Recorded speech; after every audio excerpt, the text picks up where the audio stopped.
Marlon, sa office tayo. Sir, yung best friend mo si Justin, ikakasal na pala, oh. Yan, oh. Nasa dyaryo. May kasama kagabi sa restaurant si Justin. Ayan. Ipapakasal na. Nag-propose sa isang girl. May picture pa ng sing-sing. Cool. Tara.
Okay. Good take.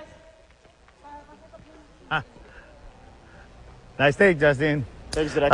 Next shot, close-ups tayo. Pero relax muna. Okay? Thank you. Rob! Yung next fight natin, anong plan mo?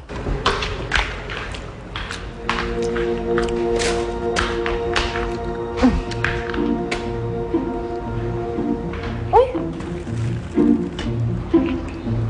Napon? Halos maputol yung daliri ko, tinapon lang. Sayang naman. Ang tanda talaga. Kaya lang parang peke, kaya...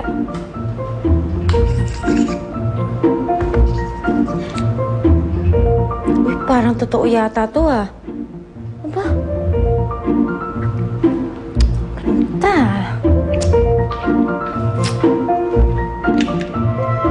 Pakibigay ito sa armory. Dito ka pala. Dala ko lang yung mga ibang wardrobe mo and I'm sorry about last night. No, you're not. Kunin ko yung ibang clothes mo. Sir Justin, may isa pa ho kayong bisita. Ang ginagawa mo dito? Justin, gusto ko lang sana mag-apologize about your dinner date last night. Hindi ko alam na magkasama kayo ni Elaine. That's why you're here? Concerned lang ako. Concerned? Kung alam ko lang na magkasama kayong dalawa ni Elaine, hindi na sana ako tumawag.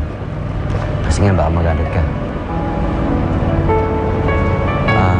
And I heard na nag-propose ka raw kay Elaine. You heard wrong, bro. Anong sabi mo? Elaine, dito ako pala.